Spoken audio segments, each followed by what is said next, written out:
I ended up working as a business banker. Okay. In a place called Centurion. People will come. I've helped many people who won lotto in the banking space.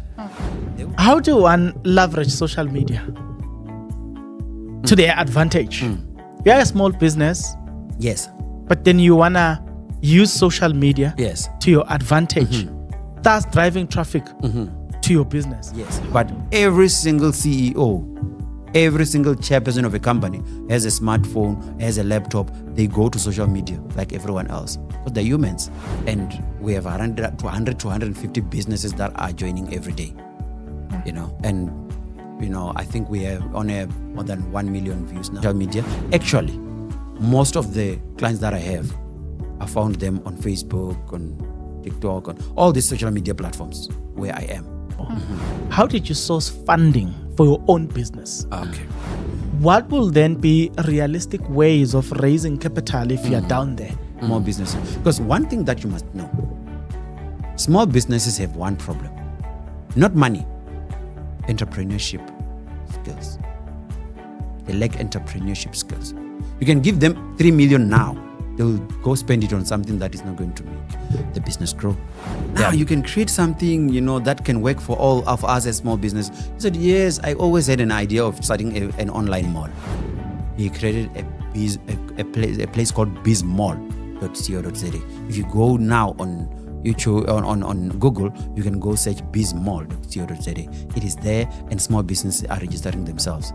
Bizmall was seen by one of the banks in South Africa, and this guy applied for a competition that was done there, and he's one of the inventors who may win a trip to Silicon Valley. Online. Imagine I'm ordering something in an online mall where I just go into one app, and then I'm gonna find. This app is very interesting because I'm gonna find everything I want. Everything you want. You can sit at home and buy every single thing. You can order a wedding cake there.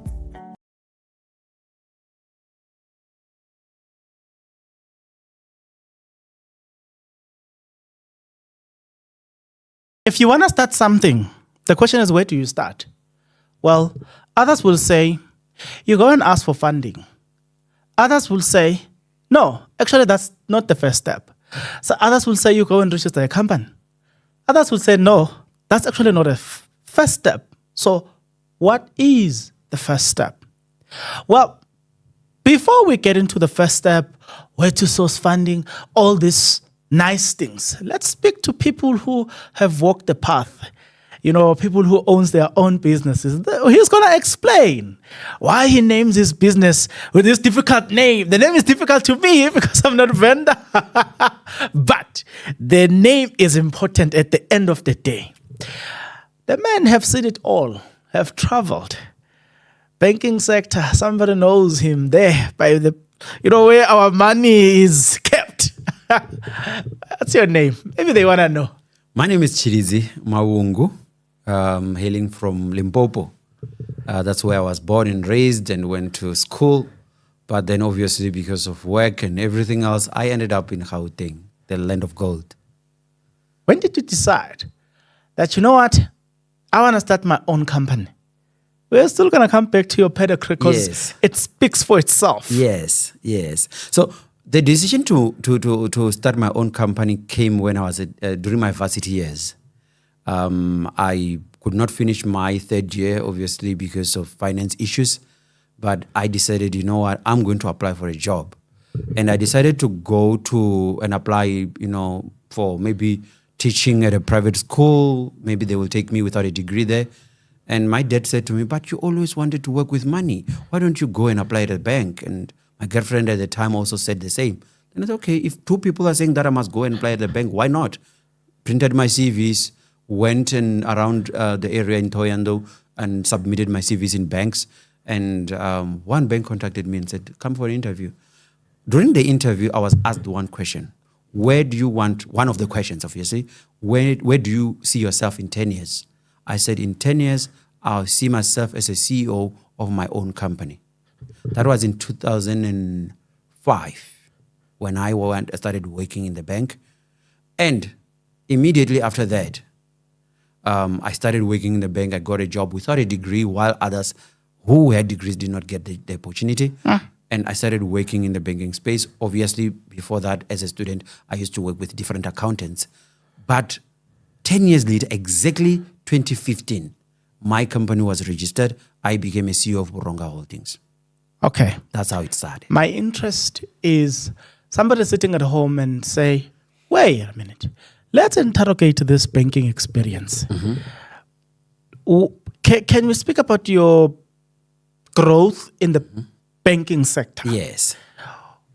Where did you start? And before you resign, which position were you serving in? What was your job Yes. description? So I started at the inquiries. These people who will sit behind a desk, and when you get into the bank and when your card is stolen or whatever, or you damage your card, you go to these people and they help you, or you want to ask questions or your bank statements. Back then, you used to go to the bank to print a bank statement. You could not do it Yes. online. So because of that, we were a lot of us and the inquiries. But from the inquiries, I became a teller. Worked with money now, counting money. That's where I saw that you can be able to count 1 million in a day and you don't have a cent in your pocket. So that was a mind-blowing experience for a young man like me at the time. And besides that, I also went and worked as a sales consultant. That's where I learned how to sell products, banking accounts from different levels. And when I left Limpopo, Thohoyandou, I went to a place called Mokopane near Polokwane. Yes. And I worked there as a sales consultant, but not for a long time. And I came to Gauteng. I ended up working as a business banker in a place called Centurion here in Gauteng. So that is where I ended up. But I also worked as a priority banker, which is like these guys who are earning good money, who have black cards. And I also worked with those guys. So with experience from that industry, I learned more about money, individual and their money, and how people react around money. Sometimes, when you see money or you have a lot of money in your pocket, you even show it when you are standing on the queue that, I'm the guy with the money in this queue, not all of you. So that is what I learned about money in the banking space. Okay. How do you see, or how to I'm thinking, I'm getting a bit confused. Ne? Yes. How do we exhibit signs of poverty whilst the other guy is standing on the queue, he's showing signs of money? How so most of the time, what you will see is if I come there and then I don't have a lot of money, a lot of times I'll just stand on the queue like everyone else, minding my own business. But when you come in, and obviously you have your cash, especially in the areas of Sandton, Midrand area, going down to Four Ways areas, you will pick up people who come in. Within seconds, they're already looking at their time and they're already asking, what is going on here? Can we be served? Okay. I've been standing here for a very long time, but the guy just arrived. You saw him arriving in and he wants to see the manager right there. So you know that, there are people, but obviously most of them, it's the guys that, because we could see from the background, it's the guys that have borrowed a lot of money and that they're driving big, they're staying in nice places, but most of their wealth is borrowed.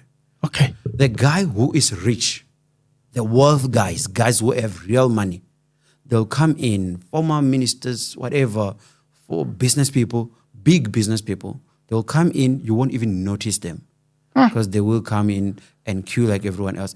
Only when you open their profile, like, what? Is this you? But they will not show a sign of arrogance or anything like that. But the guys that are in the middle, those are the guys that are going to give you a headache in the banking space.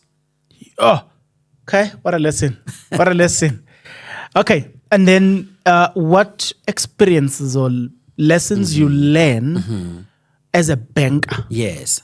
The lessons I learned as a banker, I realized that we don't know much about money. We do go to school and you're taught to be an engineer, you're taught to be an accountant, you're taught to be maybe a baker or whatever profession you're in. But one thing that is still missing in our education system and also in our own personal lives is topics about money. We don't really understand money. Actually, less than 50% of South Africans are financially literate. So, which means out of every 10 people, around 5 are illiterate when it comes to money. They may know that there's something called money, but how you use it and how you can use it to your advantage, they may not know that. And hence the poverty level, hence the unemployment level. Because unemployment and everything else goes back to how people are using their money. And that's exactly what I learned over time, because a lot of times you will find that people will come. I've helped many people who won lotto in the banking space. They will come in and then they've won this lotto, they have millions in their account. And when you try and assist them to say, look, this is how you can invest your money, this is how. The next thing, the Magogo who came with this boy will come back alone and say, no, this boy has disappeared. He left with friends, he's nowhere to be found, he's not answering my calls. So whatever we wanted to do in the bank, we can't do it because he's not there. By the time they come back with nothing. Maybe 100,000 left in their account. And that's what they're going to say, I'll put it in an investment account and that's it. And they will be like saying, sorry, man, I became frustrated. I didn't know what to do. And I was so excited. I was thinking this money will last me forever. But financial literacy is the main thing that is affecting us because it's a mental thing. It's a mental thing. Okay. And then what will be the lesson that you learn now dealing with private bankers? Yes, private bank clients. Yes, with private bank clients, most of them a bit clued up with the money. But you will find that there's a percentage that obviously because of our backgrounds where we grow up, where we didn't have money, they now feel like they're kings. And overspending and over borrowing becomes a norm in that space where because you qualify for something, it means you must take it. I don't know now, but back then it was a big issue because borrowing a lot was one big problem that we had at the time. So that is one thing that I picked up with private bank. And that is where the whole thing of not being able to build businesses starts. Because the minute you overspend and you move the goalpost, now that you're driving a Toyota Corolla, now because you're now a private bank client, you're earning a bit more, you want now to own a Maserati or whatever. So then, which means then you have just moved your goalpost. You have just increased your expenses. The more money you have, the more debts you get.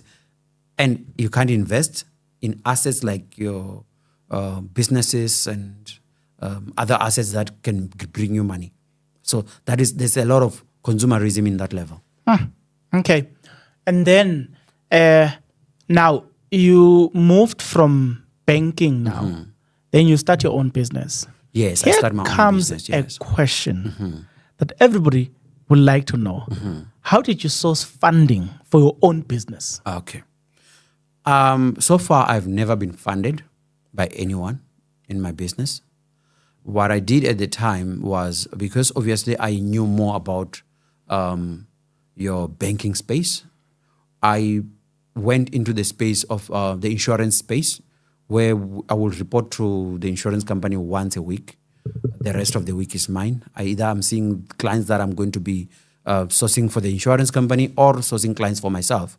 So that for me was a way of making me engage with people, because the more you engage with people, the more you know about their processes and their lifestyles and what they do. So banking space exposed me to a lot of people. But the insurance space also exposed me to a lot of, but also I was learning about, preserving in your wealth and all those kind of things, and learning about the stock exchange and stuff like that. So that is where you learn about investing and all that. So I had that bit of income from that side to source that income so that I can grow my business at the same time. So then later, that's when I went full time into business. So you went full time into the business without being funded? No, there was no funding. Remember, the industry that I'm in, the accounting industry, what you need is a laptop, softwares, and then you're good to go. But one will ask, a software, unless you are telling me that you're a software developer. No, I'm not. Software comes from somewhere. Yes, and it must be paid for. Exactly. So how did you get all those softwares? And again. Yes. when you talk about a software, Yes. to me, what comes to mind is a laptop that is compatible to the software, because you Yes. can It's get a not just a software small only to laptop, find yes. that no. Here, Yeah. they will even give you the specs and say, no, Yes. the laptop must This is have this what we and this want. and Yes. this and this. You can buy any laptop, but just the specs must be like this. So, one, to me, it says the software, somebody must have paid for it. Two, the laptop, if it's more than you, your team, the laptops that they are using must be Yes. compatible to that. So that alone, how did you Yes. fund So- that? So actually, maybe this must be a good lesson to young people out there, and everyone wants to start a business. You may not start with what you want. And when we started, I think first 2-3 years, we were just doing what we call company registrations. A lot of our people do not know how to register a company online. Though it is there in black and white, you can go in and register yourself. Some do not have time to do it. Some are afraid of making mistakes. Some are not tech savvy. And because of that, I saw a gap that, you know what, I used to do this when I was in my varsity years, but back then we used to go to the post office and post this thing. And then when I went into the system, I found that now you can do it online. So it's easier to do it online than you can just charge a person for the administration. That is how I started buying all these things. And also, I must acknowledge my wife at the time, who was full-time employed elsewhere, who was also, helping where she can. But yeah, of course, the business itself started as a company registration business, where we were registering companies. And then the more you register companies, and to register a company, you don't really need that good computer with whatever. You can even do it with your phone. You can register a company with your phone. So whatever laptop I had at the time could do that. And through that process, then we were able to upgrade, getting softwares and everything. And also getting time to go to school to learn about the software. Remember I told you that I didn't finish my degree? And then I went to banking. I had to go back to school to finish my accounting qualification so that I can practice as an accountant. And at the time when I started, I was not yet done with my accounting. I had banking qualifications, but did not have an accounting qualification. So I've never worked for an accounting firm except my own accounting firm. Okay, so you complete your accounting your accounting qualifications. Now your company starts there, where you're just registering people's companies and you're just helping with the minor stuff, tax returns and all the stuff. Yes, I was not even doing tax returns. I was just doing company registrations. Because to do tax return, you need to be an accountant and you need to understand how tax is done. And in certain levels, you need to be a tax practitioner and stuff like that. So depending on or how far you want to go with the work that you're doing. Okay, so then when did you scale the business? Because I'm scaling the business around, that is 2015. I'm scaling the business around 2016, 2017. That's where I started scaling the business up to, start including other things. And just before COVID, that is when I really, really went into accounting. I helped few people back then, but I went into accounting where we do what we call a retainer. What happened before, during this period is that though I worked for the insurance companies and everything, just before 2019, because the pandemic was about to start, but we didn't know much about it then. But somewhere during that period, my business went down. And I went back to my employer and said, bank, I want to come back. And they took me back, but to a lower position that I had before. Remember, I left as a business banker. Now I come back as a normal sales consultant. And the people that are managing me are the people that I trained when I was working. So they are my bosses now.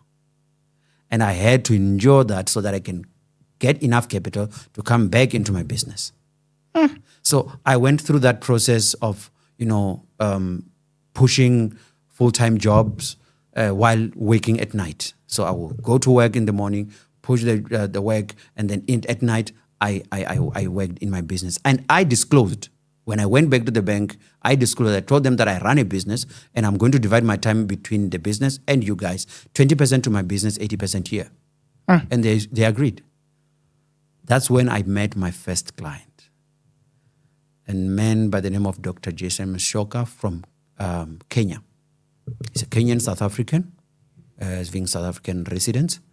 and he was about to start his business in consulting, economics consulting.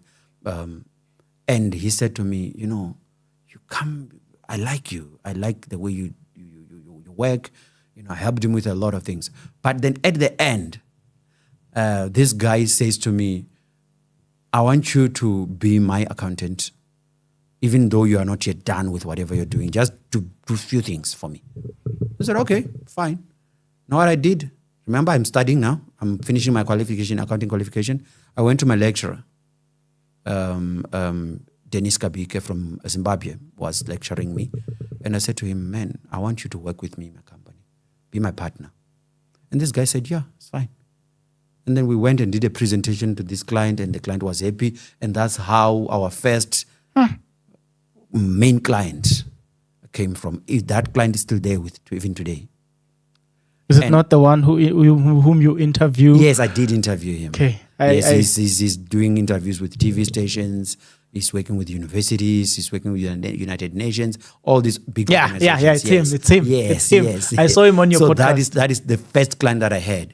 And that is the guy that said to me, you know what, I believe in you guys. And obviously, my lecturer is about to finish his chartered accountant qualification. He's doing his exams at the time, and now I have this chartered accountant on my side, and I'm not yet in that level. So we worked together for about some few years. COVID hits. I'm still working in the banking space because I went back, and then they say to us, you can't come back. You can't come to work full time now.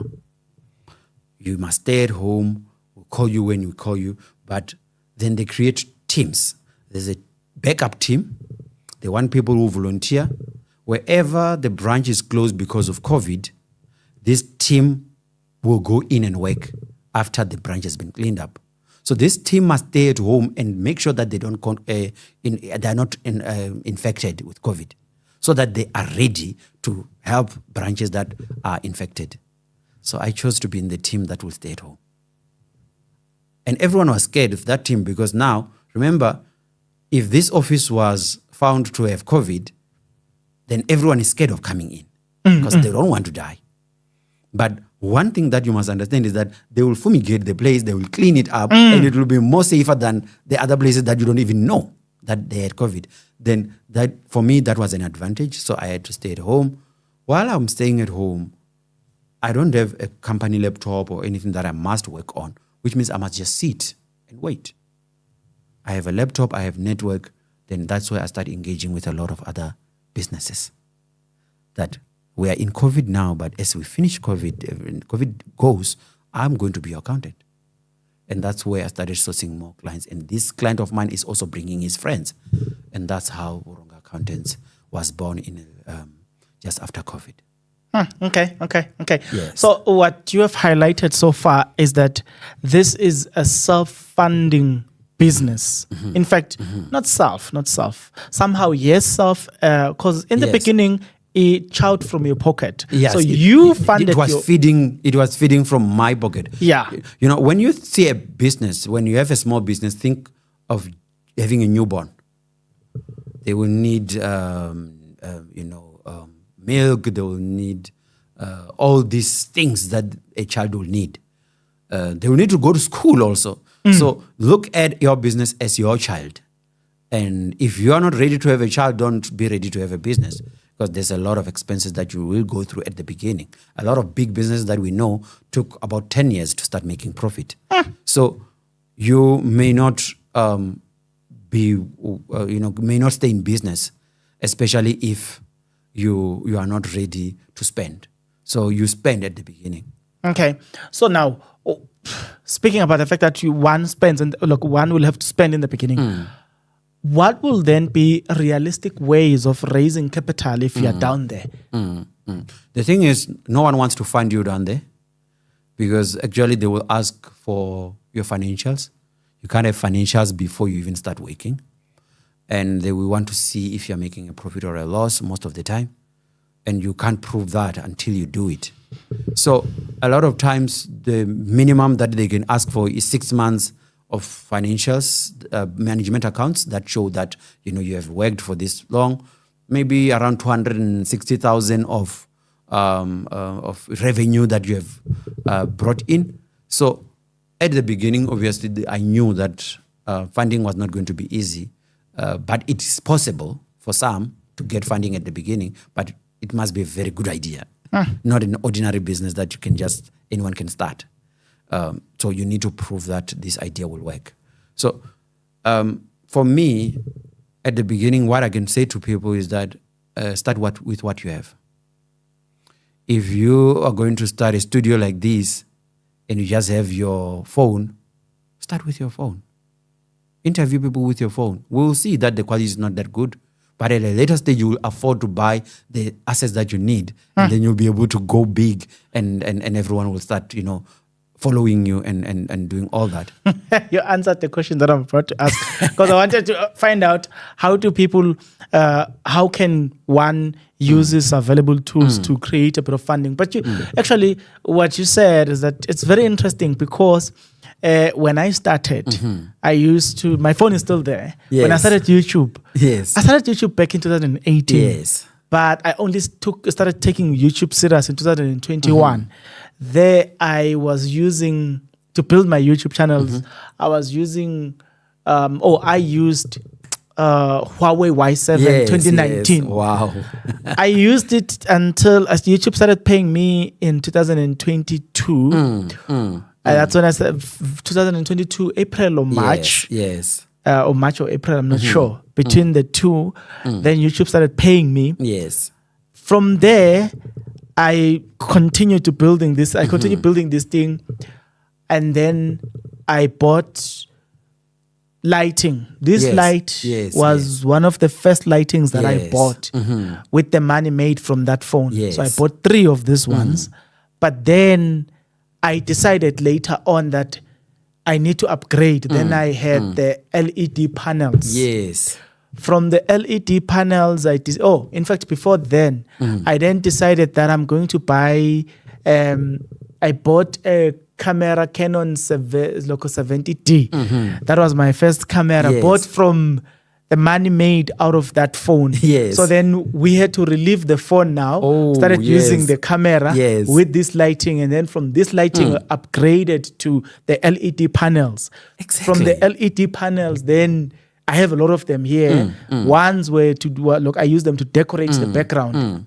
And then this one now, which is a bit expensive now. Yes. So I get it. When you say, what you're basically saying is that you need to start there, start from where you are, use whatever is available Yes. to you to build to continue climbing the steps up until you have what you want. Because in my mind, I've always said to myself, I will own a studio where I will walk and it's in, possible. Yes. record. If I Yes. don't want, Yeah. I'll just walk out and lock the Yes. office. But I will never struggle with the space anymore, Yes. because I will have a space. And that's exactly one thing that people are struggling with: space. There's a lady that I interviewed in our podcast. We have a podcast called the Financial Literacy Corner. I believe you have watched one of those. The Financial Literacy Corner is all about the small businesses. And these people that want to start, that's exactly where you can go and get information on how to start.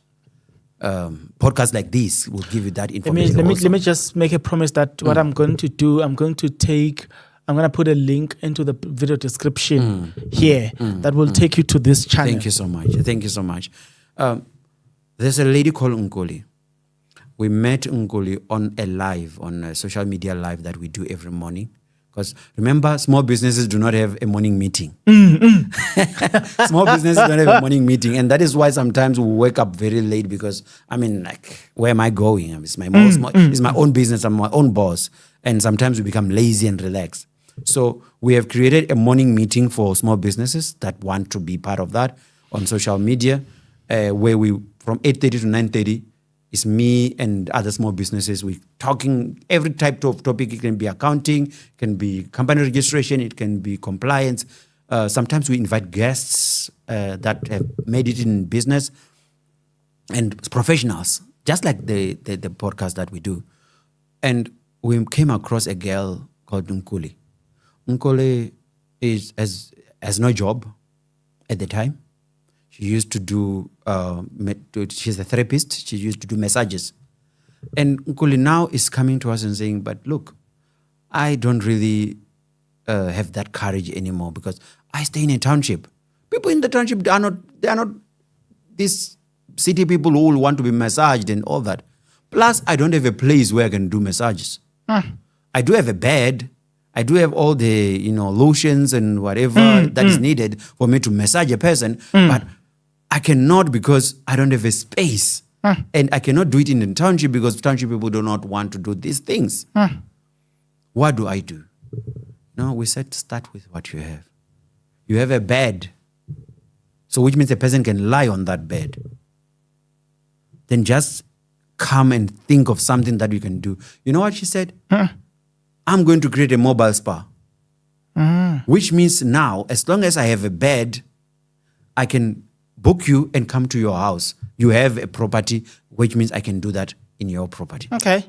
And from that time, guys who were in the space said, come to me, come to my house, come to my house, come to my house. She had bookings immediately after that.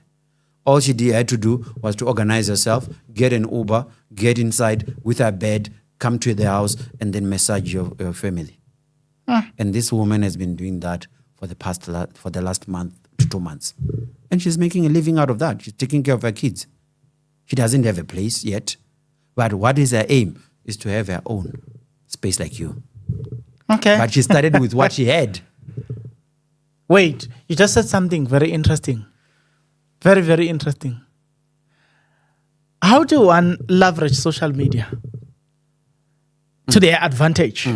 You're a small business, Yes.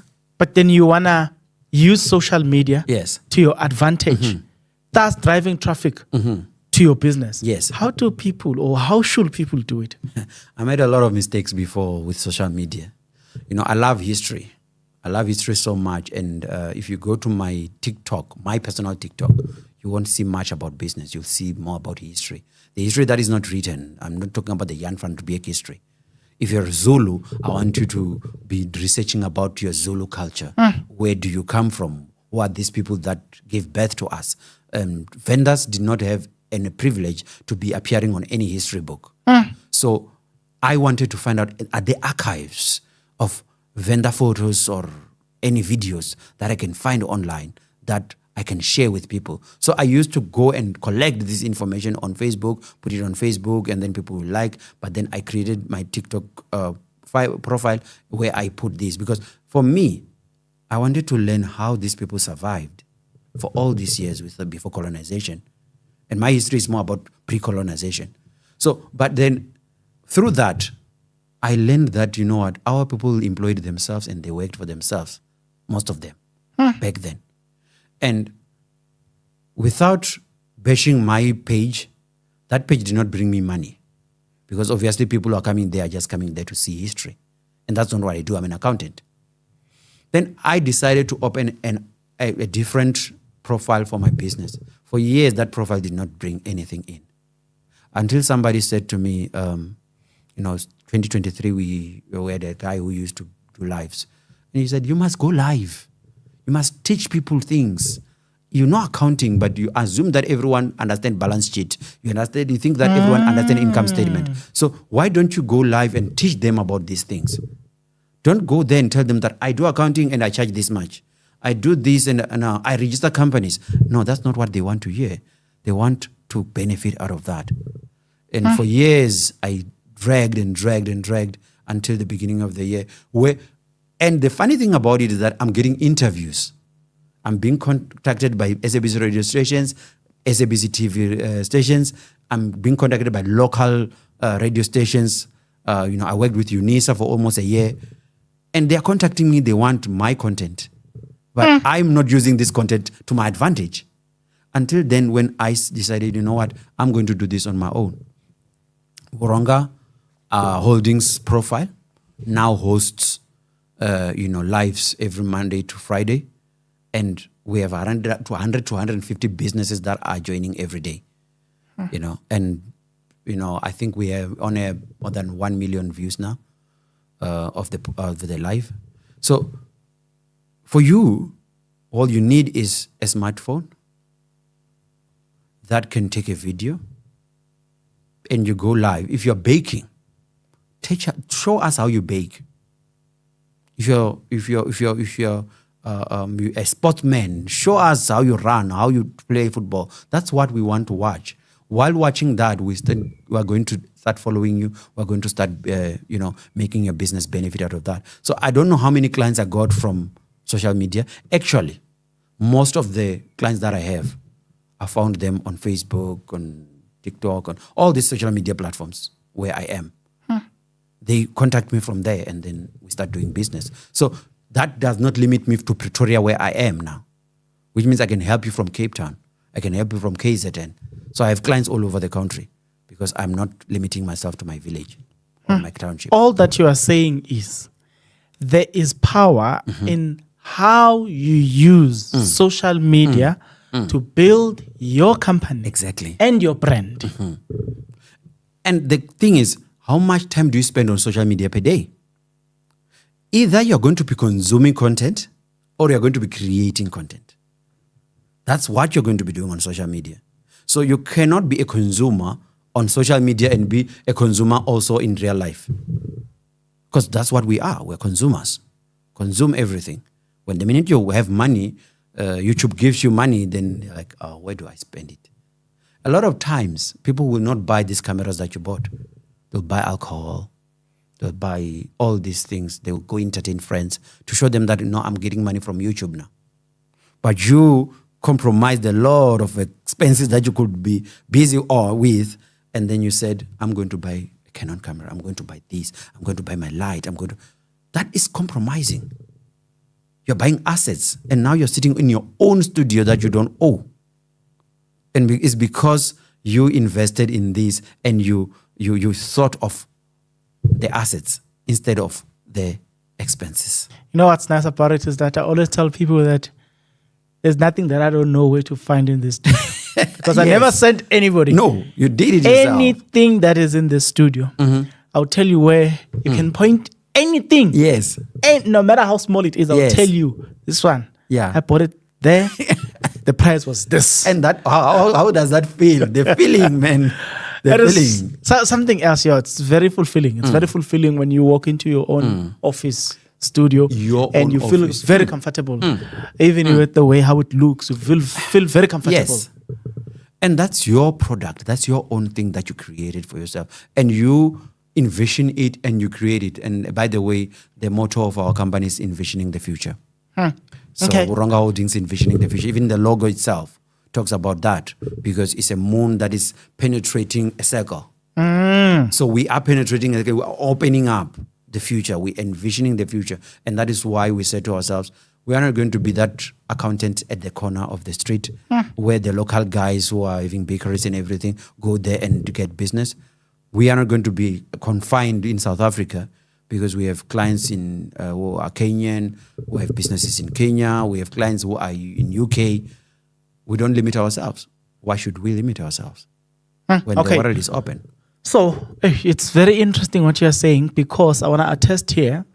I find you on TikTok. Yeah. I basically followed, because on TikTok, you're right. You're speaking about this thing of understanding your social media, using it to your advantage. Yes. So on TikTok, what I normally do, I created a new TikTok account and I was like, here, I want to follow anything that has got to do with business. I want my algorithm to speak to business, nothing else. Yes.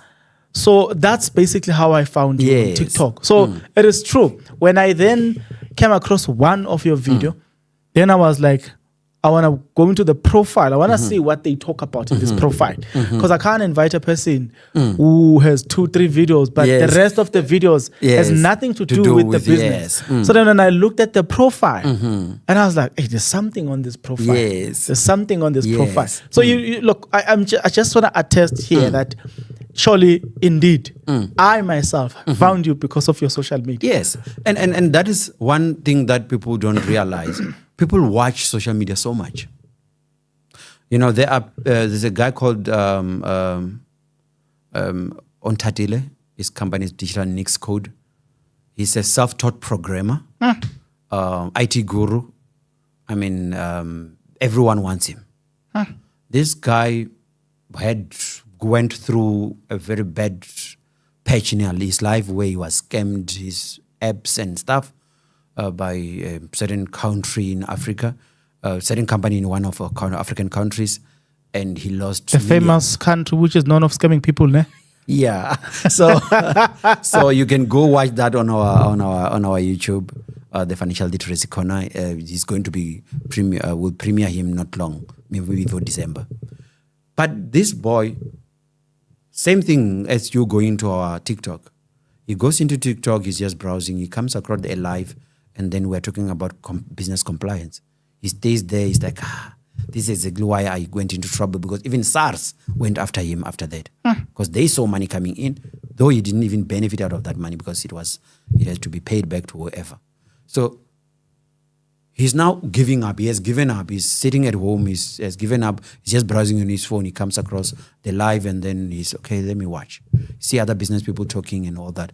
He's like, okay, I'll come back and watch again. On a Thursday, he comes back and it's a motivational Thursday. We have what we call motivational Thursday. And there's a lady called Be Happy who like has done it all. She has lost millions. She came back, and she's making it in life. She's farming. She's doing all these things. She has products. But this guy now is watching and he's like, yo, I'm interested. And when you're being interested, something says to him, request a mic, come up. Then he goes up and then, guys, I'm Digital Nix. I do IT and all this, I program. And then BAP says to her, oh, okay, so you do programming. Now you can create something, that can work for all of us as small business. He said, yes, I always had an idea of starting an online mall. Then I said, but no, man, you cannot talk about an online mall because 4 or 5 years ago, I think that was before COVID, around 2017, I even brought around 50 business people together and say, let's start an online mall. Because small businesses cannot afford to go to these big malls. Then let's start an online mall where every small business can just rent a space there. And then if you want to go buy, you just go on your app and then you buy whatever you want to buy. Oh. Then this guy said, no, don't worry, guys. I'm going to create that thing now. I said, okay, be busy with it. He didn't sleep that day. He created a place called bizmall.co.za. If you go now on YouTube, on Google, you can go search bizmall.co.za. It is there and small businesses are registering themselves. Aye. So this bizmall is a South African product and the funny thing about that bizmall is that he created beyond what I thought. Because now, if he even allow you to come in and say, Mina, I'm Bongani, I'm just going to do what? I'm just going to sell for you guys. And you give me 10% commission. So I just go around talking about wrong accountants and all these companies. And then when a person says, you know what, I want to buy, I register that person on the mall and say, hey, there's a client. If the client buys, 10% is mine. So all these things are happening on the live. And this guy was thinking, you know what, I'm just an ordinary guy in the township. I can't do much. But within a week, this guy has created an app that can be used by any small business in the country. And guess what? He only charges 20 rand per month to be on the app. You see? So, and that is, for me, that was amazing. And I never thought the live would bring a person like that. Tell me something. Yeah. You, not others. I'm talking Yes. about you. How do you feel about the things that you have achieved using your online platform so far? I'm humbled. How do you feel about it? I'm humbled. I'm excited. I think I'm living my purpose now. I have been shying away from this for a very long time. And when your purpose is there, it will find you, eh? You can try to run away from it, but you can't run away from that. Because then, now, if you look at what has happened, if you just come and join us once in a while just to see what we do there, you will be amazed by the testimonies of small businesses. Because one thing that you must know, small businesses have one problem. Not money, entrepreneurship skills. They lack entrepreneurship skills. You can give them 3 million now. They'll go spend it on something that is not going to make the business grow. There are businesses that have been funded and they are all out now, most of them. It's not about money. It's about the mindset. And you deal with the mindset because now we're creating a habit of waking up in the morning and attend a live, which is your morning meeting. And after that, will you go back to sleep? No, you can't. You won't. And you're inspired, remember? Then what do you do after that? You're like, oh, okay. So actually on the live, on the comment section, I was speaking so and so. Bongani said, he wants Mopani worms. So I must deliver to Bongani now. Then what do? You WhatsApp Bongani. Bongani, where do I deliver Mopani worms? Okay, come to Senten at this address. I'm delivering just after the live. There's no time to sleep. If I'm a programmer now, there's some ideas that came out of the live. Oh, let me go add this on my app.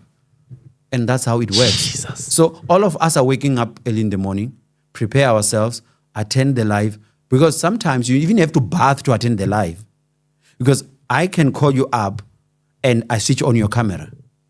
And you don't want to be on your bed. You must be sitting somewhere on a nice chair and then ready to work.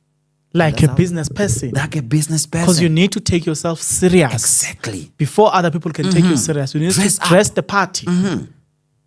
Dress up. Ooh, have your t-shirt with your logo there if you can. Wear nice. They look clean. Wait. So, because of the live stream that you do on your TikTok account, it gave birth to what we now know as an online mall. Yes. Which only charges 20 rand. Not too much. No. You can sell everything. Why? But just 20 rand. Why? Because we are targeting who? The guy who says, you know what, I don't have funding, I cannot start. No. There's a lady who came there, and I love this story. We call it our project. She came there, she had a name called Light Delight or something like that. Then Light Delight, she comes up and say, guys, I sell noodles. I said, okay, noodles? Light selling noodles.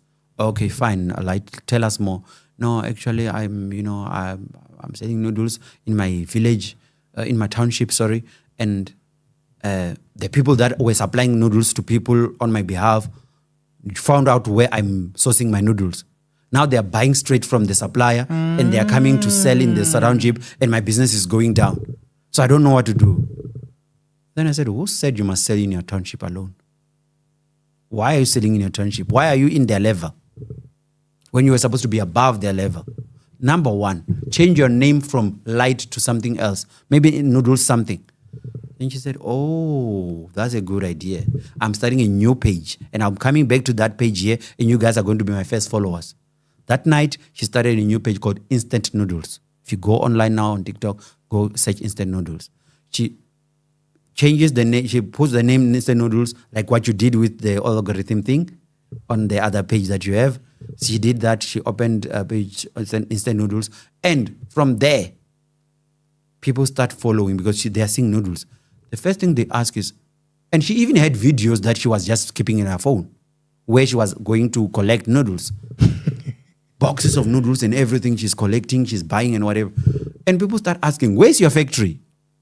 Where's your factory? We want to buy, we want boxes. I'm in Tanini, I want 5 boxes. I'm in wherever, I want so many boxes. This lady is supplying noodles. Yesterday, one of the companies that are making noodles, like I'm talking about the manufacturer, said, we see you, you're promoting our brand. We see you, you're promoting our brand. Actually, you're talking to the manager or the CEO of the company. We are going to give you a pack, a gift, just to thank you for promoting our noodles. And we want to meet with you personally. And we can be able to supply directly to you from our manufacturing warehouse. Wait. All of what you're telling me, it happens because of a simple thing called TikTok.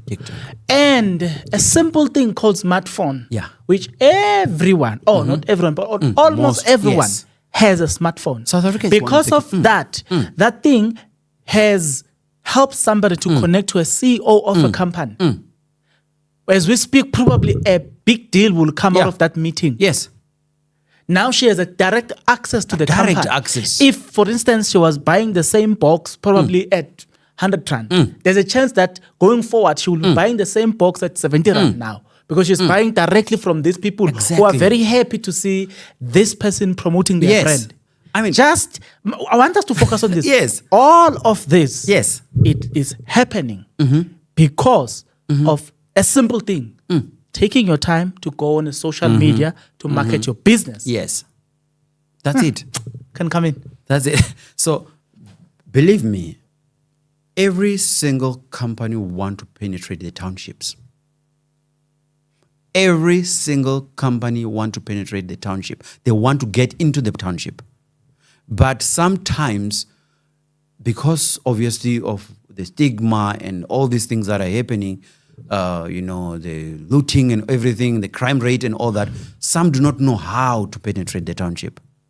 But when they find you in the township, knowing the township in and out, you know how to maneuver the township, you know how to get clients in the township, they will want to partner with you.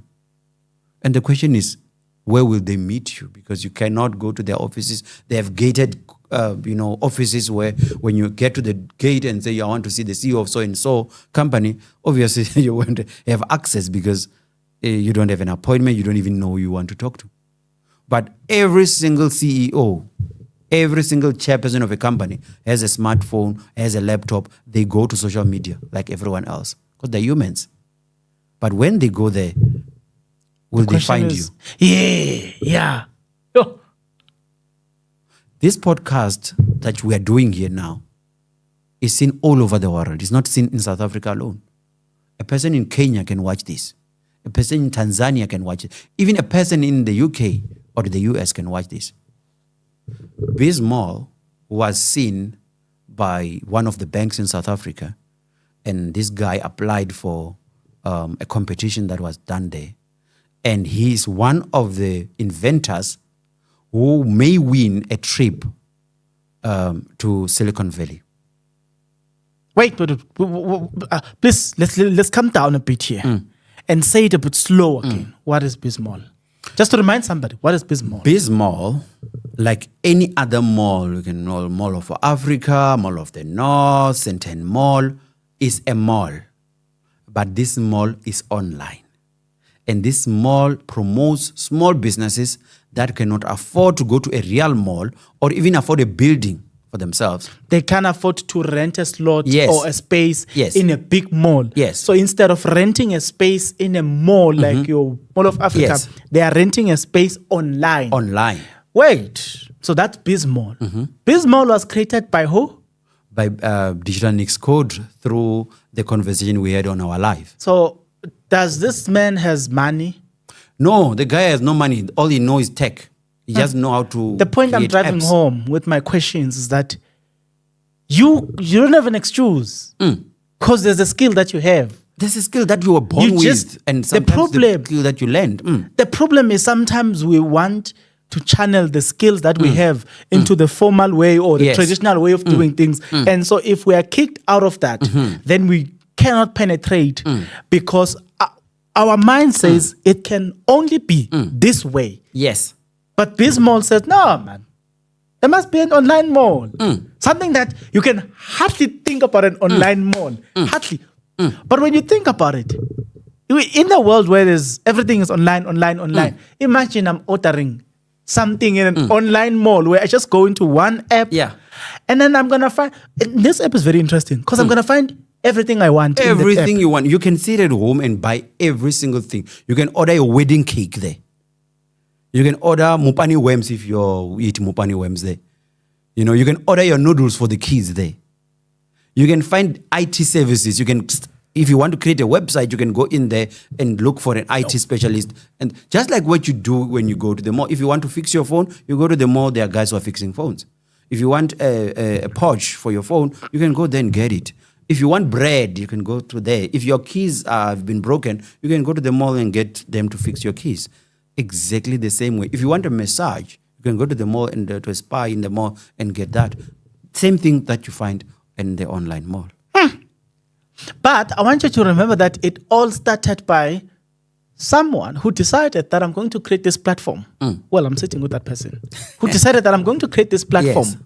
wherein we're going to have business meetings at your convenience because we are a small business. So you don't have a boardroom. So don't worry. Let's create a boardroom. Let's take your phone, bath, wear nice, sit in a comfortable space in your very home. And then we are all in the boardroom. We're all in the bedroom. We're talking business. We're talking ideas. We're coming up. If you come there and say, guys, I'm Bongani, and I've been running this business for 5 years, and nothing is happening. We ask, what do you do? No, I'm in the transport space. I have 2 trucks and in the mining space, and things are not going well. Guess what? Out of the 100 and something people, somebody will come up and say, I'm also in that space. Where are you based? No, I'm in Joburg, this area. Oh, okay, I'm in south of Joburg. Can we meet tomorrow? I want to assist you. And that's how it works. So now let's you. This is very interesting, ne? So what would be your advice to someone who says, I'm looking for affordable way or ways to get into business? Let's just sum up that point. Yes. Because it's a point that will come, or this question will come in different way, shape, or form. But when you listen to that, it all comes down to finding your way into the business.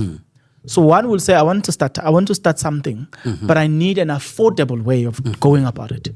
Affordable way of going about it is start with what you have. I will always emphasize that. If you want to own a bakery, for example, start with baking scones and cakes, stand on the street and sell those cakes. Every morning when we are going to work. Sometimes I'm in a hurry, man. I don't even prepare my scarftin. What do? See this guy on the street selling scones or fat cooks or whatever. Hey, man, come here. And then I buy from that guy. So don't be shy to start small. Start with what you have. If your mother has an oven at home and you love baking, start there.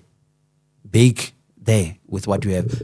Take your mom's flour. Use your mom's flour to bake the first stock.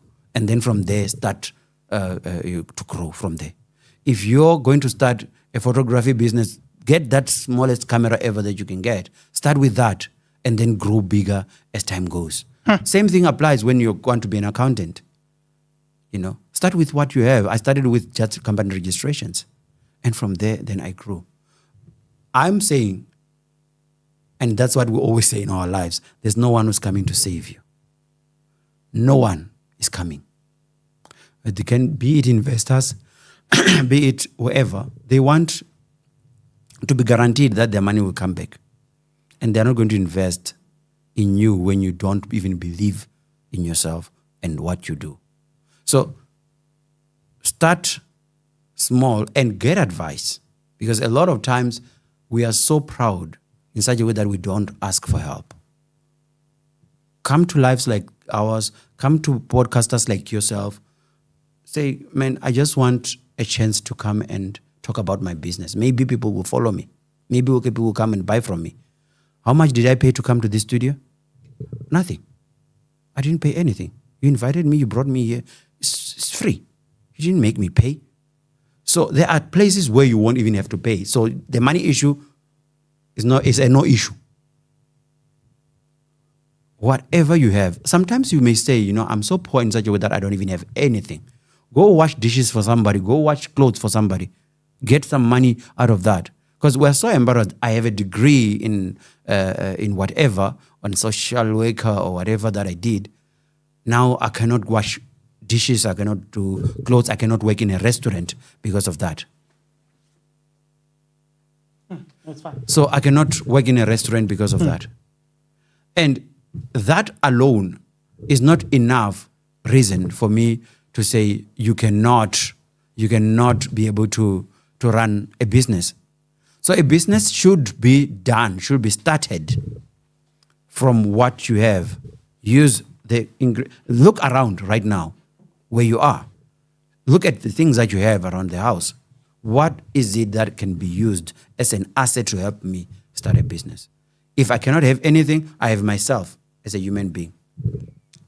If it means going to dig on the side of the road, going to help, those guys who are fixing potholes and join maybe that company for a while, do that. Some of us had to leave our businesses and go back to work so that we can fundraise some money to come back to business. And during COVID, I resigned completely and I left the industry, the banking industry, and I was full-time in business. Yeah. Since then, up to now. Quite interesting. Tell me something. What are the things that you consider it common mistakes that are often done by people who are entering the space? Because it's one thing now from what I've heard in this conversation is that you are saying it's possible and you are coming up with ways, simplest ways ever to get into this thing called business. Yes. But one will have to then ask the following question. According to you, having registered a lot of businesses, what are the common mistakes you have seen done by small businesses? The common mistakes that small businesses do is to register business because they want to apply tenders.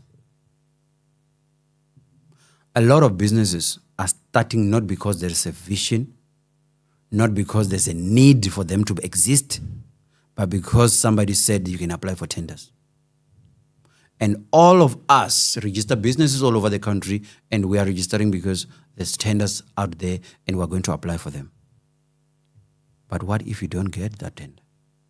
Which is possible. Very if possible. you don't get it, then that business has no use.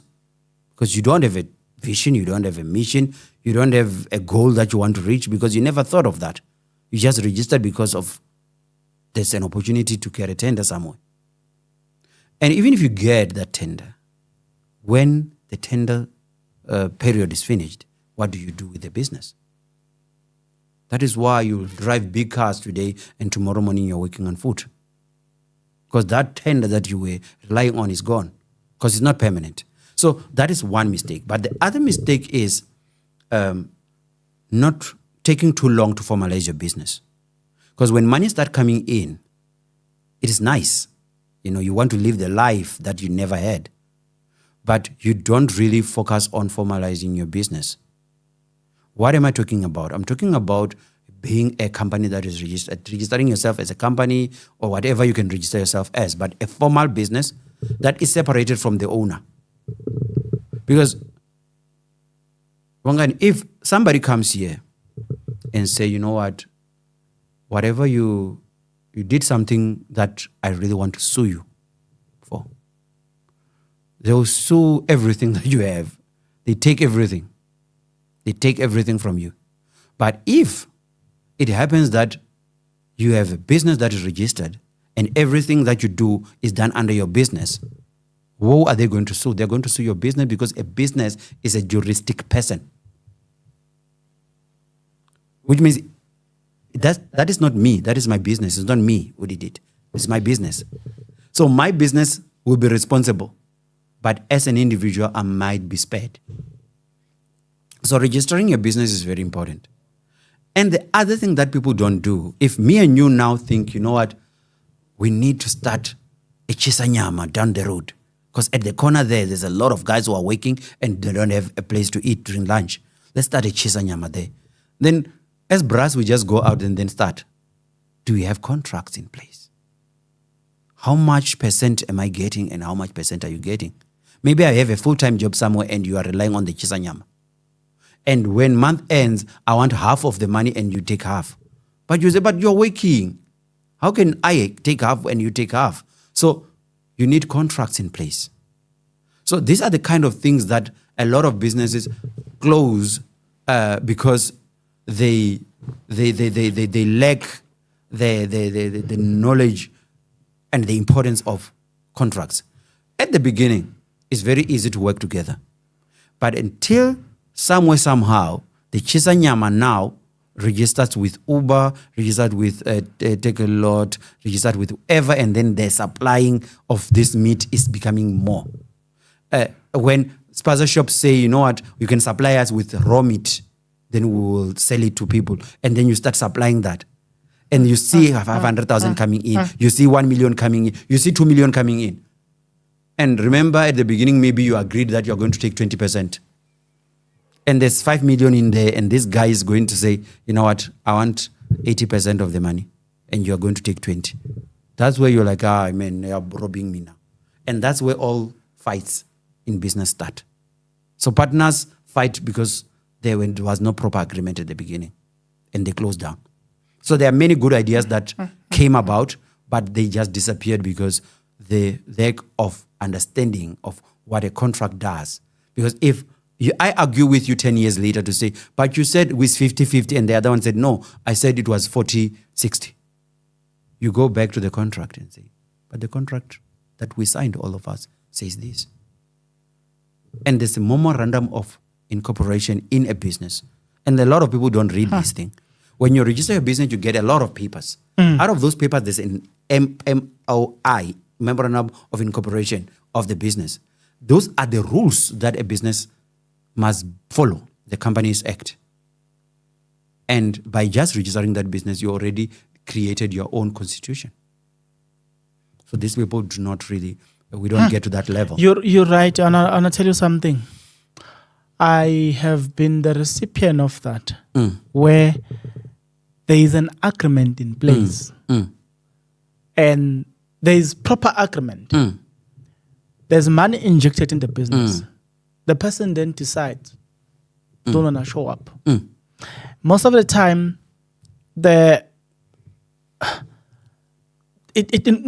you sit down and you start to realize that no, this person doesn't involve or they don't involve themselves in this business. Not because there's something bad about the business, but the business requires one not to have an office because it's not dressed in that manner. We need to go down there. If it's raining, we need to be on the ground. If there's mud, we need to walk on that. Because we are there, people don't want the datiness that comes with it. They don't want the datiness. They only want the man. It has happened to me. And I'm just attesting. Till today, I regret not having paperwork. You know what it did? It left me with, I had to pay 60-something thousand per person of a business that fell apart. Not because of me, but because of the person. Yes. That I said, but I will ask a simple thing as just audit my books. This person did not care about that. But the moment the business fell apart, the person says, no, but I injected my money in the business. I want my money back. Exactly.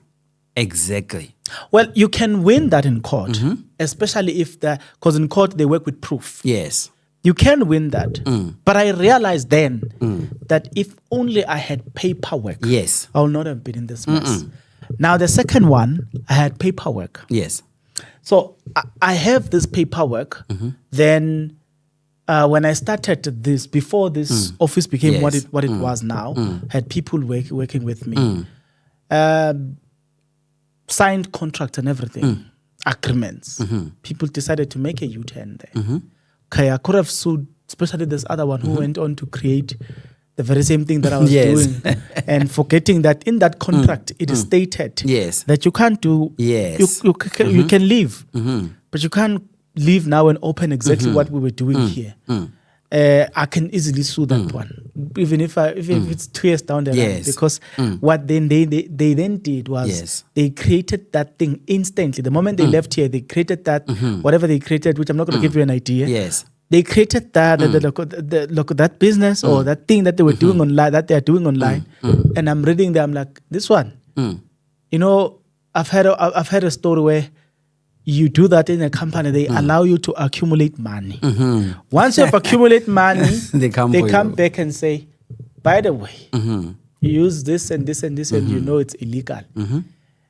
And then they will say, from the day when you made this money, we want this percentage. You see. Now suddenly you owe me a huge amount of money. So in this case, at least there's paperwork to back myself up. Exactly. And even if I were to lose, maybe you say, but pay me this much. The money that I can spend paying you is this compared to the money that you will spend paying me? We can't even settle out of court because you owe me far more than even if somehow they will say I give you 4,000. Yes. Based on when you started building this thing till where it is today. Yes. You owe me more. Yes. But look, all of the protection comes because of the paperwork. Paperwork. So what I'm trying to say is that you are right when you say paperwork, agreements. These days, I've worked with a lot of people wanted to work with me. I've had to turn down a lot of deals. If you are not willing to commit to a paperwork, then leave. No, leave. There's nothing that I'm going to do with a person when there's no paperwork. We're not going to have a business. You will rather take that business. And I remember this actor came to me and say, we want to use your studio, we want to build our project. I'm like, it's fine. Bring a paperwork. Then this person says, no, go do the paperwork yourself.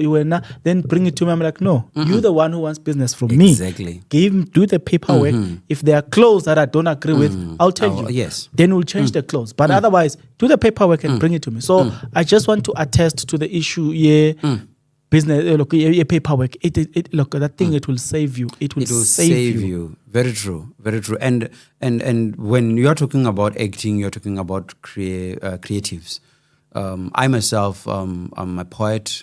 I'm also I've done a bit of acting in theater in my previous life. So I know I'm an artist by by nature. I was born in an artist family. So I understand, and I feel bad sometimes when I see celebrities getting in trouble with SARS and all that.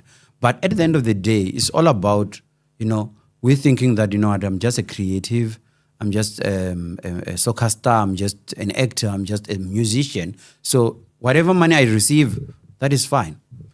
But having a proper organized company representing you, which is your own company, instead of you signing contracts and everything on your personal capacity and doing everything on your personal capacity, but you have a company that you have within your own creativity, and this company represents the business that you do, and you become a serious business person, it makes it easier and it makes it more lesser when it comes to SARS. Remember, we work with brackets. We work with the tax table. And you have a tax bracket. What is a tax bracket of a person who's earning more than 2 million? That is more than 40 to 50% of what you have earned. And you are being charged on the revenue. What is revenue? All the gigs you did, all the royalties you received, all the sponsorships and everything that may be declared as income. So in your lifetime, when you were an artist, you accumulated maybe 20 million. And after accumulating 20 million, obviously you spent it. Because obviously there's no accountability that is needed. It's your own money. And then after some years, they come and say, we see that you have received 20 million. And out of the 20 million, we need 45%. What is 45% of 20 million? Let's say it's 50% of 20 million. That is 10 million. And that's exactly how much you're owing SARS. Why? 45 will be somewhere around 7-8 million. Yeah. Somewhere 8 million. Yeah. Somewhere 8 million. Let's say you're owing 8 million to SARS. You don't have it anymore. You have chowed it. You have finished it. Let's say the same amount was received by a company. What is the tax bracket tax rate on a company? If you go the highest, it will be 27%. And 27% of what? Of the 20 million? No. Remember, I received 20 million as my revenue. After receiving 20 million as my revenue, I had to travel to gigs. While I'm traveling to gigs, I must buy petrol. And I must buy food for my dancers and my crew. And when we were there, we were also shooting the videos. And I must pay for those guys. All those expenses, including the managers, the guys who are organizing all these things, must be minused from the money that I received. After taking out everything, I realized that I'm only left with 500,000 in my pocket. After paying everyone, including my own salary. I was left with 500,000. Then how much do I pay tax on 500,000? No, you got it. You look. I think you've created this picture. Someone, if there's one thing you don't get, look, you should get from this video or another, is that paying tax as a company is much better than paying tax as an individual. So what is basically saying is formalize yourself into formal business. Doesn't matter whether you're singing, whether you are acting, whether you're doing whatever. If I come to you and say, look, Mr. Mabongo, I really like what you do, man. You're a very good actor, and I want you to come and act on my soapy. And I say, yeah, it's fine. I can come. But I want you guys to have a contract with my company instead of me. Or even if I can have a contract with you, but my company should be involved, it should manage all these things. And you pay the company, not me. The company will pay me. Because the money that you receive is not only yours. Remember, you have managers, you have all these people.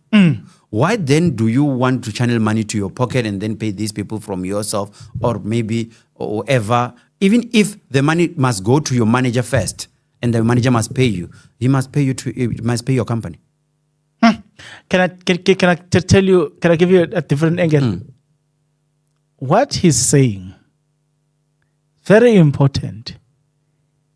If you don't formalize yourself as a business and you impregnate somebody, yes, then they go and claim. Yes. They look at the pay slips. Yes. They looked at the bank statements.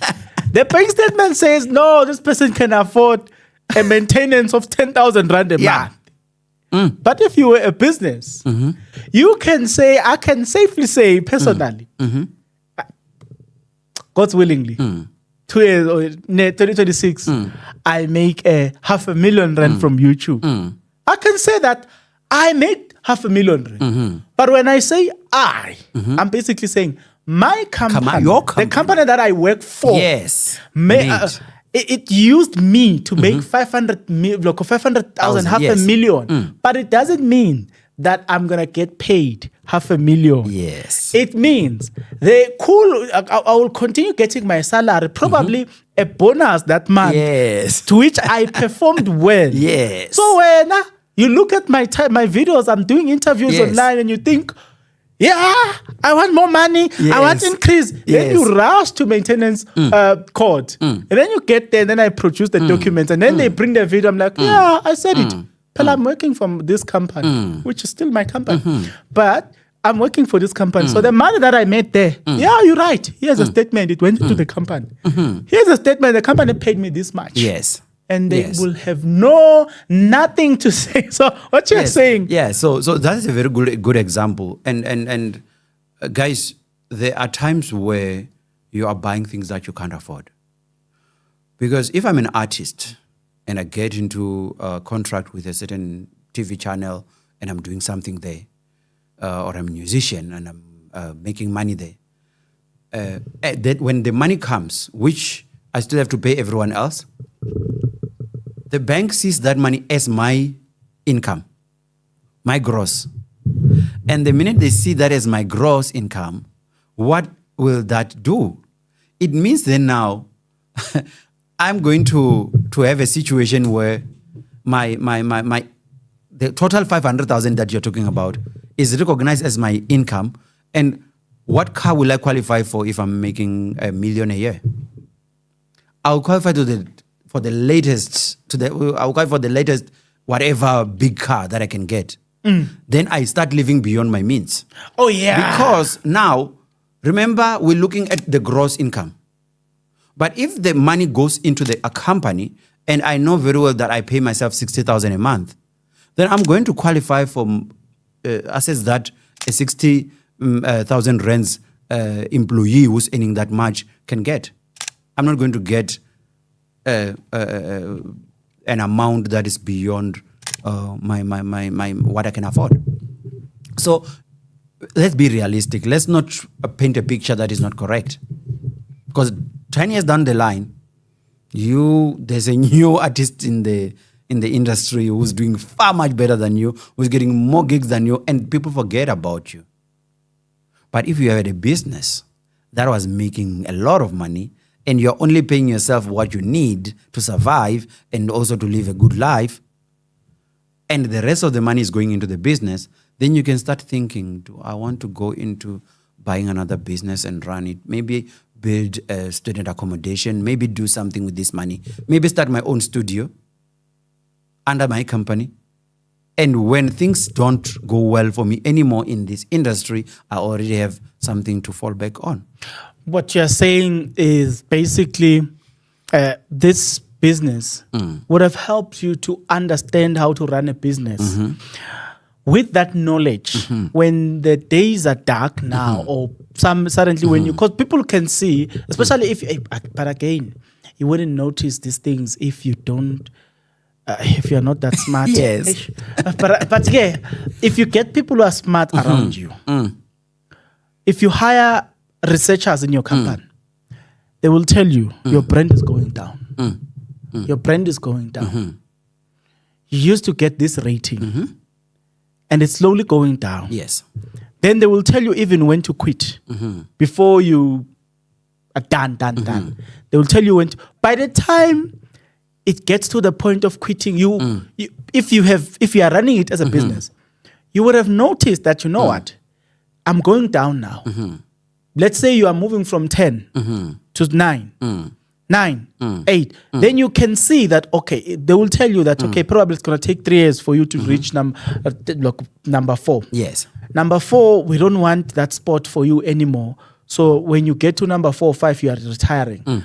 But then it helps you to prepare, to say, okay, since I'm now going down, where do we invest now? So that even if in terms of popularity I'm going down, but in terms of money-wise, I'm going up. It helps you if you formalize yourself. Speaking about formalizing yourself, I did a research, 2024, actually found that the money that is in the informal sector, you're talking about trillion or so, because Paza shops alone will give you somewhere around 200 billion a year. Then there are different types of informal business.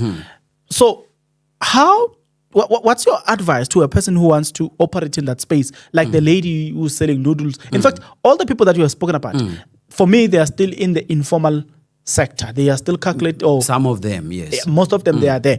So what do you think, or what's your advice to people who wants to operate in that space? There's money. You know, before I let you speak, there's money, guys.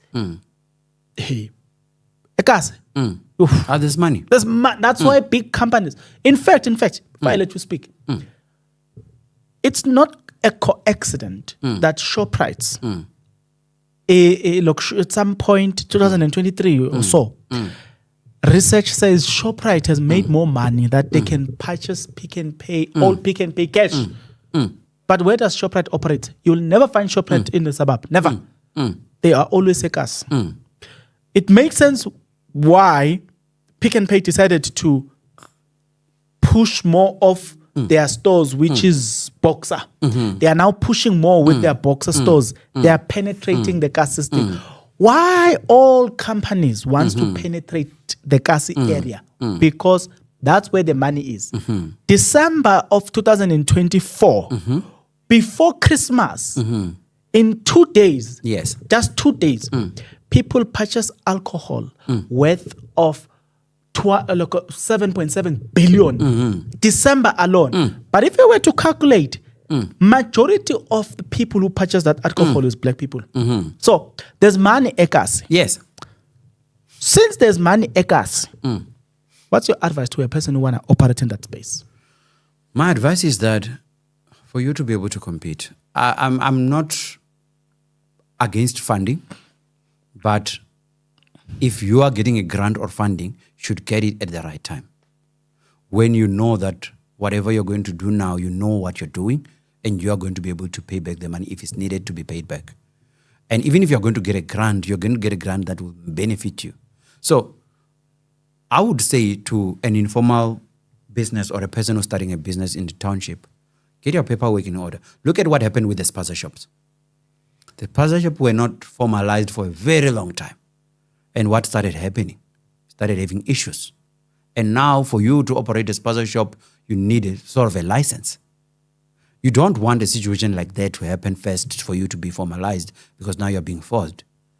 If you're going to be selling ikota on the side of the road or maybe at a corner, and you have your own spaza shop there selling ikota, or just a guy standing there and you have your price stand, go register yourself. Register yourself. It won't cost you more than 300 to register a company if you do it yourself. But it will cost you less than 1,000 if you ask an accountant or somebody else to do that for you. Register yourself, have paperwork. Why do I want to have paperwork? Let's say, for example, Boronga Holdings comes to this live now, and then you say, oh man, what you do, I like it. I want to invest in your business. Is that when I must go and start getting paperwork? No. I should be having paperwork so that whatever opportunity comes my way, I'm ready. So there are a lot of partnerships and collaborations happening between small businesses and big business. And sometimes they will look on the database and they will never find you. Because if you're not on the CIPC, if you go search B2B on Google, you are going to get almost all the businesses that have been registered in South Africa.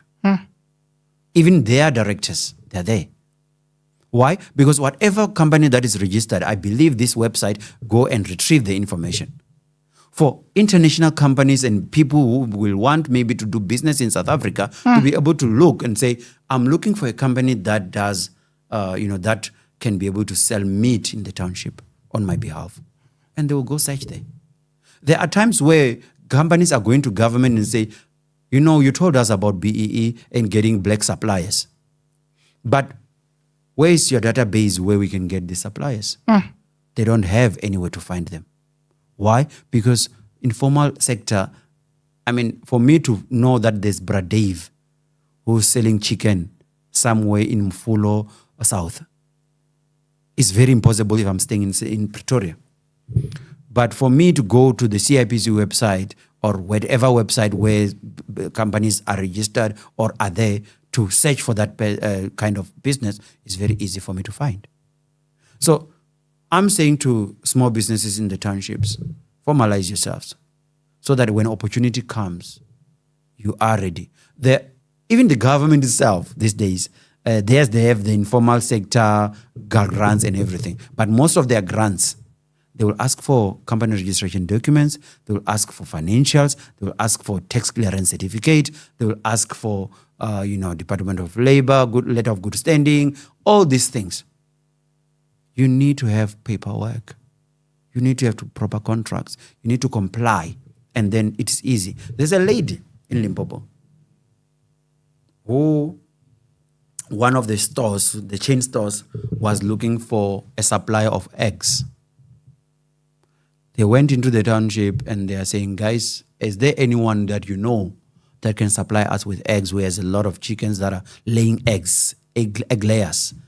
We want eggs from them for our store. And they found one. Lady, okay, and there's another one there. One person out of the two did not make it, but she had a more proper business when it comes to doing her job, but she did not get the gig or get the contract because there was no formal document at all. Not registered, no tax clearance, nothing. So this other one who had paperwork but not doing well, like proper business, she got the contract. Imagine in that scenario, sorry to disturb Yes. you. In that scenario, this is what is going to happen. So if you got your paperwork sorted, I don't have mine. But I'm the big guy in terms of the production. I'm proper. Everything of mine is proper. You get the tender. Yeah. I don't get the tender. Yes. So this is what is going to happen, guys. He's You going to stay buy small. from me Exactly. to sell to the real Yes. people. And I'm going to determine your price, my friend. I'm going to determine your price. I'm going to tell you, dude, I want to buy your eggs. And I'm going to buy in bulk. Either you're going to sell to individuals one by one, or you're going to sell your eggs to me. But my price is this. Because now I still need to make money. Yes, my price is this. You're going to give me that, and then I'm going to sell to these guys. What we are talking about right now, I once saw a video made by our brothers in Nigeria. They were demonstrating something though. So there are two people who are selling on the street, right? So they are both selling eggs. Yes. So this one sells the eggs for, let's say, 2 rand. This one sells the eggs for 1 rand 50. Yes. So then there is this competition of increasing the prices a bit to attract more customers, and in fact lowering the prices to attract more customers. Yes. This other one realized that, so you have lowered the price and people are selling from you. Yes. Yes. The end of everything here is that this one ended up buying things cheaper from this one and bought everything, and then took these things and then went and increased the price. Now everybody is forced to buy from him at a higher price. So he made his money back twice because of the competition that existed between the two. But one was not smart enough to avoid this. So the point they were demonstrating there was collaboration. So one ended up losing and the other one won. So in our sense, the paperwork thing, it's a bit tricky thing, but I do understand it is an important document to have. It's only tricky when you are saying, my reason for not registering. Most of the time, people will say, I don't register my business because, I'm just doing this as a side hustle and I don't want my employer to know that I'm running a business. Yeah? Some will say, no, I don't want SARS to come after me because if I formalize this thing, then SARS will find me. But still, you're giving your clients your bank account. Whether you are registered as a business or not registered as a business, if Makelwan can call SARS now and say, Bongani is running a business, but he's not formalized. Bongani who? Bongani so and so, and then they're like, let's search Bongani there. Or is he a taxpayer, or is he a tax number? He once worked for a construction company and then he registered himself as a taxpayer and now he has a tax number. Okay, fine. They will summon your bank and they'll get your bank statement and they're going to calculate from the time you started making this money to now, and they're going to come for you. So either way, you're going to get into trouble. So rather do the right thing at the beginning, disclose and say, because the minute you register your business, your tax number will be there on your document. And remember, a tax number of a business, that is a separate taxpayer. You are a separate taxpayer. So when you submit your tax return for the business, it doesn't mean that you have submitted for yourself. You still have to submit yourself. So the minute you take the responsibility and give them to your business, businesses are big guys. They can negotiate taxes. They can negotiate all these things. And when they negotiate the tax rate to go up, remember there was a time where tax rate in the business space was 28%. It's now 27%. Your tax, has it gone down? No. Exactly. So the business guys can be able to negotiate these things. And when they negotiate, they're also negotiating on your behalf. The business guys are taxed on their profit, not on what they received. And this is another thing that a lot of businesses don't realize. If you have formalized your business and you're not just operating as an individual, it is easier for us as accountants to also include what we call depreciation. You have bought a buggy, that is, you go to town to buy meat with this buggy, then you come back to the township and then you do your chisanyam. That buggy was bought new for 400,000. And now, over the years, this buggy is losing value. We must minus that value loss as an expense in your business, though the money is there in your bank account. But on the financial statement, it shows as a minus because you are losing value. You will have to replace that buggy with another buggy. If you are in the Mustang kind of business where you own property that you are renting out to people, and you have formalized yourself. I'm not saying that if you're not formalized yourself, you cannot do it, but it's a bit complicated because you're an individual and all that. You need to separate your taxes and what. But in a situation where you're having a business and you come to us as accountants and say, guys, I own rooms, and then these rooms, obviously they are under my business. And don't tell me that the property is not owned by your business, because you can rent this property to your business, and your business can be the one using the property to rent it out to tenants. I see. So there can be something like that. But then at the end of the day, the business is making rental income. In these properties that we have, the bachelors and everything, we have fittings inside. Do you know that fittings inside lose value? And you can claim depreciation on that. That then reduces the taxable income, which is your profit. So these kind of benefits are there in black and white. Go read the websites, go to the websites and read. You will find this information. It's there. But we are not leveraging, we are not using all these advantages that we have because we don't want to be formalized. So I'm saying to you, formalize yourself as small as you are. You can be one-man business, you can be whatever. Formalize yourself, be a business. If now this company, this business is a company, you will be able to claim depreciation on each and every camera, each and every light that you have in this building. You can be able to claim depreciation on all of them. But as an individual, you bought them with your own money as a Bongani, and then that's it. You're a consumer. You're the last consumer. Then we just take them as the cameras that you're going to use for your kids at home. And we leave it there. Unless if you say, I'm a sole proprietor, you open your sole proprietor bank account, and you then, even at SARS, you go and say, I also have another income from my sole proprietor business. And then you need to create a sole proprietor profile, expenses, income and expenses and all that. But it's a tedious process. You can just might as well just register a company. Yeah, quite educational, quite interesting.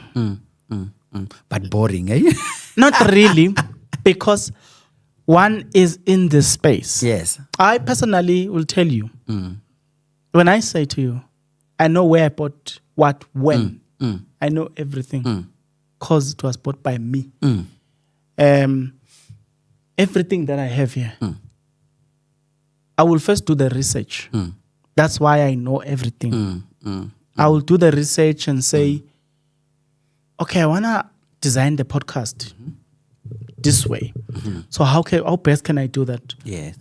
So I'll tell you, for this final touch-up, it took me 2 months to research everything that you see now. Yes. I removed, there was other stuff here. I then have to remove everything that you are seeing here and put this stuff. Yes. The positioning. We came to this office 3 times or 4 times doing the measurements and trying to see that, okay, if we buy this size of a table, it will sit this direction. People will sit this direction. The background as it appears black on your side. We knew what we're doing with the background. You know why the background has to be black. Yes. Understand? So then from there it took me to, we went into the third block or the second phase now, where you need to find those things, find the places where it's cheaper. After that, you then go through the process where you purchasing those things. Yes. So for everything that I purchased here, there's a receipt somewhere. The receipts are kept safe. Some of them were emailed to me, but some of them are physical copies. But even the physical copies are kept safe. So that's why I said I know how much, because even if I don't remember, I will go and get a receipt and file those things. So it's not boring because I understand the importance of that thing. Yes. And where it can catch up with you. It may not catch up with you now, but 2 years, 3 years down the line, it can catch up with you. But if you've got the evidence in place, it's easy for the people who will be assisting you to assist you, because there's now the evidence in place. So it's one of the most important thing to get or to do as a business, understanding why you need to be a business. And I made that mistake in the beginning of using my bank account as a look into the business until there was some emergency situation where now my finances would have been determined by somebody else. And that person will look, it will take time. What you are saying, you don't see it until you are there. Yes. So now I ran into a situation where we now needed to convince someone that no, I'm operating as a business. Hey, it would have taken us a long time. Fortunately, there was that grace period. That grace period that changed everything. Today, I tell people I don't want to own things. I don't want, my business must own things. Perfect. And I want the trust to take over from the business and own things. I don't want to own things. You will see me driving the latest car. Fine. But I don't own it. Exactly. My business own it. When you get there, the trust own it. Yes. I don't want to own things. But game, it's a topic for another day. This obsession of ownership. Because then if it is in my business, it means that I myself, I don't have the final say. The business have the final say.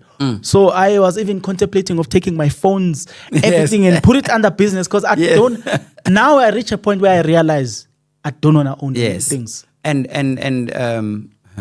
owning assets, a business that owns assets stand a better chance of getting funding. Yes. Because you own assets. But when you're an accountant and you're helping people with their financials, you find a company that is making good money, but there's no asset that is under the business. From the vehicles, the machinery, and everything. These things are belonging to individuals and not the business. And the asset part of the business, which is your balance sheet, do not look good at all. Your assets are low, but you even have maybe a big loan. Then which means then now, if your assets, are low and you don't have a lot of assets, then where do we rely on? What do I sell? If I'm a bank and I'm borrowing you money, I'm giving you 1 million. If you can't pay me, even if you sell your assets in the business, which is maybe 20,000 rands, you're not going to be able to pay me. But if you had maybe 2 million rands assets in the business and I'm borrowing you 1 million, it means then if things go south, you can sell some of the assets and pay me my money back. So when you think of all these things, formalizing your business and all those kind of things, think of it as building a second person in your life, a second individual in your life, your business partner. You're building a juristic person who has an identity, which is the company registration number, who has a residential address, which is the business address. This person is alive and is recognized by the law of this country. This person can take you to court. This person can be taken to court. This person can sign contracts on its behalf. This person pays tax on its own and does everything. How many people have seen the owner of ShopRite? Nope. How many times have you bought from that shop? Many. But we don't even know the owner. ShopRite is an institution that has its own employees.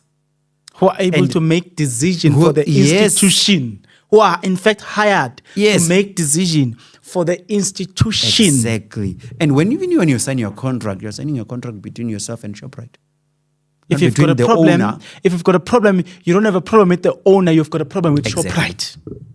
And if you don't get it sorted with ShopRite, you can't transfer it to the owner. So limited liability is one thing. Limited liability. So there's a limited liability. It's not everything that will come to haunt me that will happen in my business. What if somebody eat your steak and then they get sick? And the other good thing about it is that unless if obviously you can be labeled and say it's your fault, but if anything happens within the business, businesses get fined. They don't get arrested. Businesses get fined. They don't get arrested. I don't remember a business that went to prison. So, I mean, in business, there are risks that can happen. If you look at the issue of the sponsor shops, kids were dying. They ate something from your sponsor shop and they're dead. They're not going to, the community is not going to look for, or whoever is not going to look for the supplier. You sold this thing. Yes. You are responsible for this thing. Hence the formalization. Because now, with the formalization, now they now can identify all of you. They know there are how many sponsor shops in this area, and there are how many sponsor shops in this area. And now, even where you buy your stuff, you will need them to be a bit formalized. And then in that way, we can now have control over these things. That is why every single person has an ID. And the minute you don't have an ID, we say, yeah, we're not. You can't be in our country without paperwork, because this is illegal. Why? We want you to be able to be identified. We want you to be able to be held accountable. So if a child eats sweets from my store, and I'm a formal company,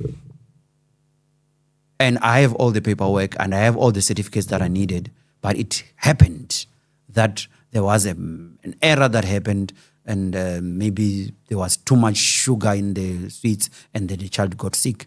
Maybe it was a mistake from the factory.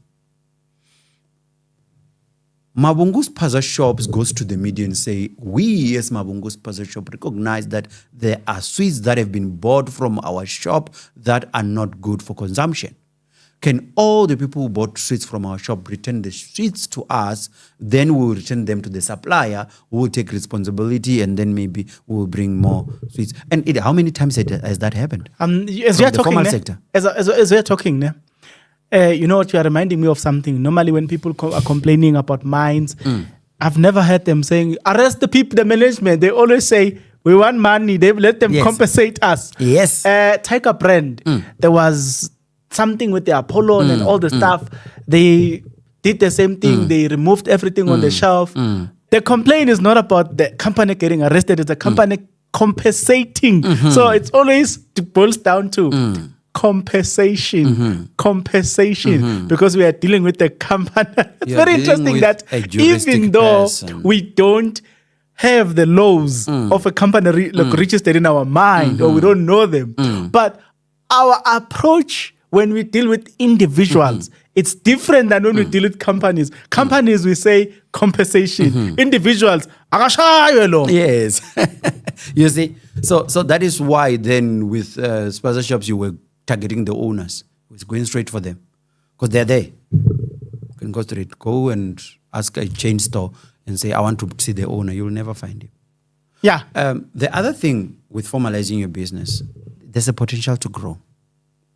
The potential to grow because now, remember, funding becomes a bit easier because there are times where there's a guy that I think got I think he was doing some work, maybe I think it was plumbing or something, and he approached a big organization and they said, now you can do plumbing for our branches all over the country. Then he said, yeah, it's fine, I can do it. And then they said, can you bring paperwork? This guy goes there, takes his ID copy and takes whatever. They said, no, that's not what we're looking for. We want your business bank account. I mean, the guy worked. The guy worked. He went and started working. Obviously, it's his first paycheck. It's his first claim to say, I want to be paid. They said, but the account number that is here is individual. We want your business account. The guy had to register the business there and then, and also open a bank account. I don't know how he sourced the deal, but at the end of the day, a lot of big organizations do not want to deal with individuals. Yeah, no, let's conclude it. In my conclusion, I will say, to be quite honest, even when I'm doing my interviews now, yes, it's always a little bit better if I say, come to this office space. Yes. Wow. If you come to this Beautiful. office park, yes, you'll find my business there. It almost makes the conversation simple. Yes. Although, in the beginning, you don't want expenses such as you can call me, this is my landline. Because obviously, the landline will ring 1 or twice in a month. So the bills will go up. But things like the website, which will then help you generate emails from that website, it will also help you in terms of the invitation, because that's something that I looked into now to say, get a website.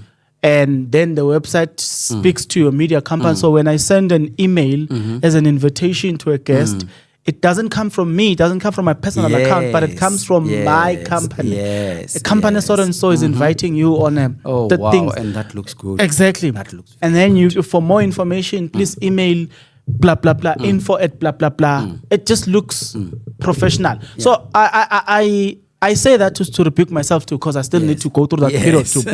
But at least the other aspect of formalization is done. It's just this. So I'm just saying that it makes everything looks good. In fact, if you want to grow, it makes sense.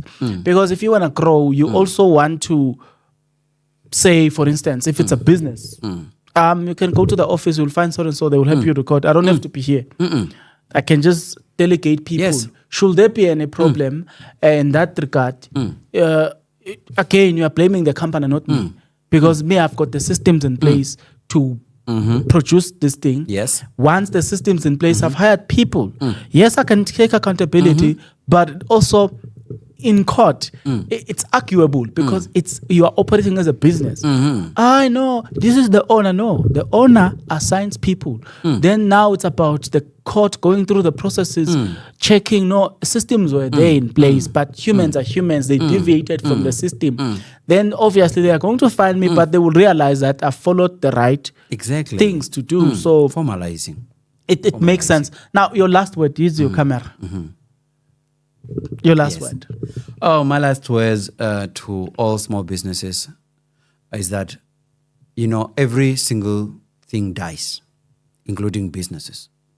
There are businesses that were started in the 1800s in South Africa. Some of them amalgamated and joined others. Some were bought. Some died. And that is why we always have jobs that are being lost, because there's a time for everything. And if that is the case, it means then we need to be plowing, just like in a farm where you need to plow so that you can have new crop. So new businesses are needed to replace those that are dying. And if we don't have new businesses, we'll have a situation that we are having in the country. So if you are sitting at home today and you don't have any income that you're making, what skills do you have that can make you money? How can you grow that business to a level where you can employ people around you? No one is going to come and create employment for our kids. We are going to create jobs for our kids. This studio might be the family studio where your grandchildren will come here and own a TV station. And that's exactly where they're going to say, our grandfather gave us freedom. He gave us jobs. But if you don't think of that now, the next generation is going to suffer because of us. One of the nicest things that I've come to enjoy inviting different people is the fact that I call myself an information center. So they come here to speak to you, but I get to gain more than you. That's the nicest part about everything. It's one of the most important things that I've ever done to myself, because it gives you the access to learn. One of the biggest lessons today I learned, you see, the idea of using social media and using the social media to create the business. And now that we now have an online store.